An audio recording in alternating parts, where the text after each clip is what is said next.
বাঁকুড়ায় যারা সিইচও পরীক্ষা দিয়েছে তারা সবাই জানবে কোয়েশ্চেন আগে থেকেই লিক হয়ে গিয়েছিল। এবার কোথাও কোথাও এমনও শুনছি কেউ নাকি টাকা দিয়ে সিট বুক করে রাখছে। অ্যান্সার কি অলরেডি পাবলিশ হয়েছে, সবাই তোমরা দেখেছো, কে কত পেয়েছো না পেয়েছো মিলিয়ে দেখেছো, কিন্তু সেটা মেলালেও যে আদৌ সেই বেসিসেই যে আমাদের ইন্টারভিউ লিস্ট বের করবে তাও আমরা কেউ জানি না। কারণ বিএসসিতে সেটাই দেখলাম যে কি বেরোলো না বেরোলো, কে কত পেলো, কত নাম্বারের জন্য একজন ইন্টারভিউতে ডাক পেলো বা কত নাম্বারের জন্য একজন পেলো না, সেটাও কেউ জানতে পারে। Hello friends, welcome to our new video. তো আজকে ছুটি আছে, দুপুরে খাওয়ার পর একটু ছাদে রোদে এসেছি। ঠিক আছে, হালকা ঠান্ডা ঠান্ডা লাগছে, কারণ সোয়েটার পরেছি। ম্যাডামের ঠান্ডা লাগে না, ঠিক আছে। তো কিছু কথা বলতে এলাম মানে বর্তমান পরিস্থিতি যা চলছে আর কি। যেহেতু ম্যাডাম একজন নার্সিং ক্যান্ডিডেট মানে জব পাবে আর কি, 2024-এ পাস আউট আছে। তো সেই নিয়ে জব পাবো, কোথাও না কোথাও তো পাবে, তো সেই নিয়ে কিছু কথা বলতে চাই। তো তুমি বলো, কিছু বলো, তুমি তোমার পরিচয় দাও প্রথমে। প্রথম কথা, আমি হচ্ছি বাঁকুড়া সম্মিলনী মেডিকেল কলেজ থেকে পাস আউট বিএনএম আমি। তো এবছর তো পরীক্ষা হলো, অনেক দিন পর রিক্রুটমেন্টের জন্য পরীক্ষা হলো। তো পরীক্ষা যে খুব ভালো হয়েছে সেরকম বলবো না, কারণ আমি মনে করি আমার মতন আরও যারা পরীক্ষা দিয়েছে সবাই মনে মনে এটাই ভাবছে যে যে তুলনায় পড়াশোনা করেছি বা কাজের ফাঁকে, অনেকে ডিউটির ফাঁকে যেটুকু পড়াশোনা করেছে তার মতন কোয়েশ্চেন পড়েনি। মানে কেউ যে মনের শান্তিতে পরীক্ষা দিয়ে এসে বলবে যে হ্যাঁ আমি পরীক্ষা খুব ভালো দিয়েছি, একটা মানে আশা আছে কিছু, সেরকম কিন্তু নয়। পরীক্ষার কোয়েশ্চেন সেরকম নেই। অ্যান্সার কি অলরেডি পাবলিশ হয়েছে, সবাই তোমরা দেখেছো, কে কত পেয়েছো না পেয়েছো মিলিয়ে দেখেছো, কিন্তু সেটা মেলালেও যে আদৌ সেই বেসিসেই যে আমাদের ইন্টারভিউ লিস্ট বের করবে তাও আমরা কেউ জানি না। কারণ বিএসসিতে সেটাই দেখলাম যে কি বেরোলো না বেরোলো, কে কত পেলো, কত নাম্বারের জন্য একজন ইন্টারভিউতে ডাক পেলো বা কত নাম্বারের জন্য একজন পেলো না, সেটাও কেউ জানতে পারলো না। তো কী হচ্ছে সব কিছুই বোর্ডের উপর নির্ভরশীল, মানে জানি না আদৌ কী হবে, আমাদের ভবিষ্যৎ কী কিছুই জানি না। এবার একটু অন্য প্রসঙ্গে আসি। প্রসঙ্গটা এরকম, মানে কিছু কথা বলবো বর্তমান পরিস্থিতি নিয়ে, যেটাতে অনেকের খারাপ লাগবে, কিন্তু খারাপ লাগলেও কিছু করার নেই, ঠিক আছে। কিন্তু বলতে বাধ্য, যেহেতু আমার বাড়িতে একজন নার্সিং ক্যান্ডিডেট আছে, তো আলোচনা তো সবসময় সেই নিয়েই হয়ে থাকে। তো আমি মনে করি যেটা বাস্তব সেটা ভিডিওর মাধ্যমে তুলে ধরা দরকার। তো আমি ওর মাধ্যমেই জেনে নেবো। তুমি নিজেই বলো কিছু, কারণ তোমার থেকে আমি তো বেশি ভালো বলতে পারবো না, বলো। ব্যাপারটা হচ্ছে ব্যাঙ্গালোর থেকে এখন মুড়ি মুড়কির মতন নার্সিং করে আসছে সব, ঠিক আছে।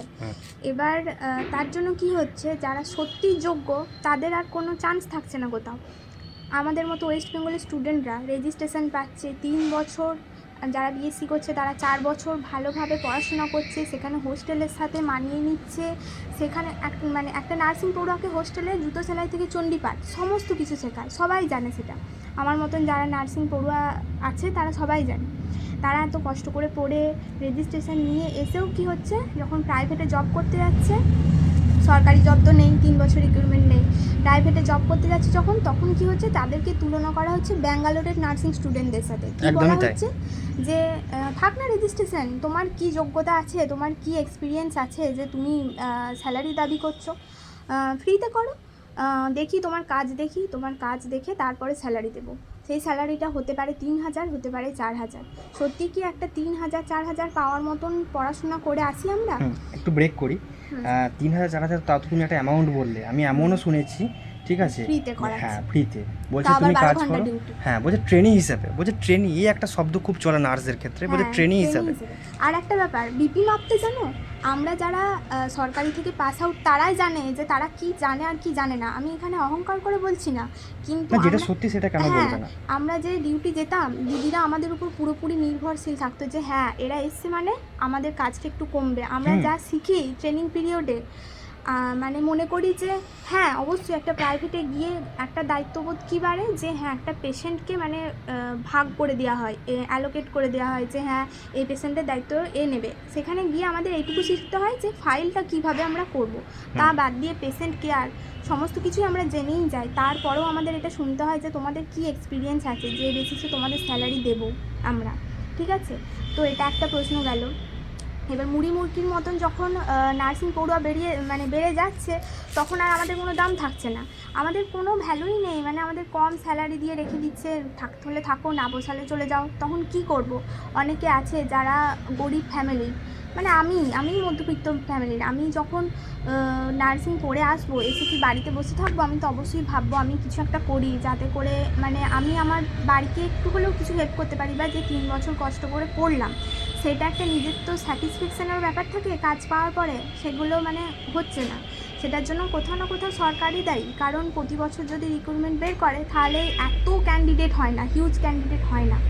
আরেকটু অন্য প্রসঙ্গে আসি, যে যখন কোনো জায়গায় ক্যান্ডিডেট খুব বেশি হয়ে যায় তখন সেখানে সুবিধা কম পায়, চাকরি পাওয়ার সুবিধা অনেক কমে যায়। এটা খুবই স্বাভাবিক, যে কোনো ডিপার্টমেন্টে, শিক্ষা, স্বাস্থ্য, কোনো ফোর্স লাইনে হোক, যাই হোক না কেন। তো এখানে এত তো এরকম ছিল না, টানা হিচড়া এত তো ছিল না। আমার দিদি আমার থেকে 6 বছরের বড়, ও যখন এইচএস পাস আউট করেছে, ও নার্সিং লাইনে যায়নি, ও অন্য লাইনে আছে, কিন্তু ও যখন মানে ওদের ব্যাচের ছেলেমেয়েরা যখন নার্সিং পড়েছে তখন এত চাকরি হাহাকার ছিল না। কিন্তু একটা ক্যান্ডিডেট সে যেখান থেকে পড়াশোনা করুক তাড়াতাড়ি চাকরি পেত, মানে সংখ্যায় কম ছিল। এখন যে ব্যাঙ্গালোর, বিশেষ করে ব্যাঙ্গালোর এমন একটা জায়গা, এমন একটা শহর যেখান থেকে নার্সরা 7 লাখ 8 লাখ কি তার কমে কি তার বেশি অ্যামাউন্ট ভ্যারি করতে পারে, সেখানে কিছু টাকার বিনিময়ে তারা কোর্স করে আসছে।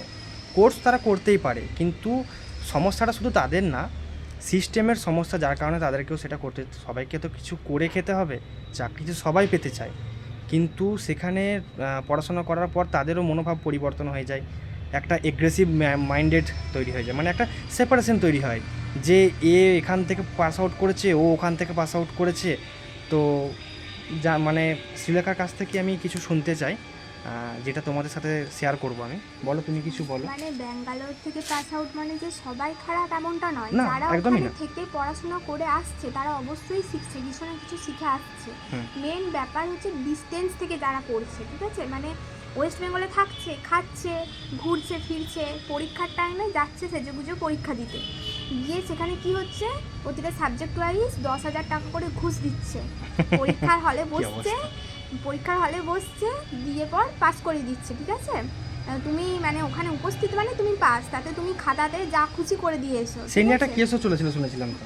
ওসব কেস করেও কিছু হবে না, ওসব আলটিমেটলি দালাল টাকা চক্র ঠিক নেবে সব ওরা। কিছুই ঘুরছে দালালের মাধ্যমে, ঠিক আছে। এবার যারা ডিস্টেন্স থেকে মানে পড়ছে নার্সিং, তাহলে ভাবো তারা চাকরি পেলে তাহলে মানুষ কি পরিষেবা পাবে। আমার চেনা এমন মানুষও আছে, আমি যার কাছ থেকে শুনেছি, বেগুনের উপর প্র্যাকটিস করছে আইএম ইঞ্জেকশান দেওয়া। তাহলে ভাবো যে কোন লেভেলের যাচ্ছে, যেখানে আমাদের সিস্টার আমাদের প্রসিডিওর রুমে শেখাচ্ছে আইএম ইঞ্জেকশন দেওয়ার একটা আলাদা বিরাট প্রসিডিওর, ওয়ার্ডে গিয়ে সেখানে যদি প্রসিডিওর মেনটেন করে না দিচ্ছি তো তার উপর তার এল গেল, ছুটি গেল, সব গেল, ঠিক আছে। এটা সবাই জানবে, এল শব্দটার সাথে সবাই পরিচিত নার্সিংয়ের। এবার সেই মানুষগুলো যারা ডিস্টেন্স থেকে নার্সিং করছে তারা কী করছে, বাজার থেকে বেগুন কিনে আনছে, বেগুনের উপর আইএম ইঞ্জেকশন দেওয়া প্র্যাকটিস করছে। কোথায় মানুষের ডেল্টায়েড মাসের আর কোথায় একটা বাজারের বেগুন। এবার তোমরাই বলো যে সে কেমন নার্স হবে। অথচ এই নার্সগুলোই ফিরে এসে কী করছে না, সরকারকে তলে তলে টাকা খাইয়ে চাকরি পেয়ে যাচ্ছে। এটা সবাই জানো, সব প্রফেশনেই টাকা খাওয়ানি হচ্ছে, তাহলে আমাদের প্রফেশনটা যে বাদ যাবে আমি মনে করি না অন্তত। তাই ভালো করে পড়াশোনা করেও যে চাকরি পাবো এটার গ্যারেন্টি কেউ দিতে পারবে না, স্বয়ং ভগবানও দিতে পারবে না। একদমই তাই। যাই হোক, কিছুদিন আগে অ্যান্সার কিও বেরিয়েছে, তো অ্যান্সার কি শ্রীলেখাও কিছু মিলিয়েছে, ওর নাম্বার কিছু ও বুঝতে পারছে যে এত পাবো, 100-র মধ্যেই বলুক। কীরকম কী বুঝছো বলো, মানে তোমার কত কি আসছে বা বাকিদের কত কি এলে কী রকম কি আশা রাখতে পারবে, কিছু বলো, বাকিরা জানতে পারবে। এই ব্যাপারে বলাটা খুব মুশকিল, কারণ বিএসসিদের যেটা দেখলাম ওদের তো কে কত পেয়ে ইন্টারভিউতে ডাক পেয়েছে কেউ জানে না। তো আমার যেটা শোনা কথা সেটা হচ্ছে জেনারেলদের 50-এর নিচে নামেনি।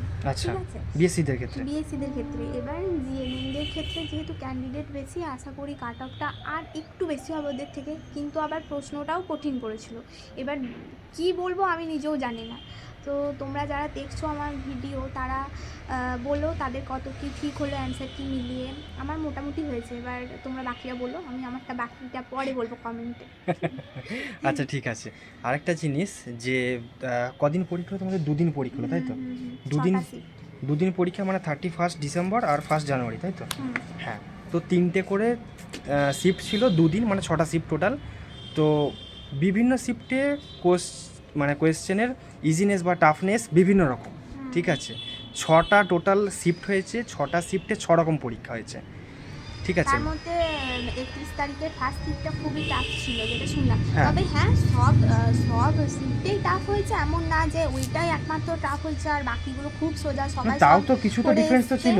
কিছু ডিফারেন্স ছিল, সব কোয়েশ্চেনটাই খটোমটো হয়েছিল। মানে কেউ একজন পড়ে পরীক্ষা দিয়ে যে সে শান্তি পাবে মন থেকে, সেরকম নয় কোয়েশ্চেন, একদমই নয়। মানে আনইম্পর্টেন্ট কোয়েশ্চেন বেশি নাকি, এটা কি বলা যেতে পারে?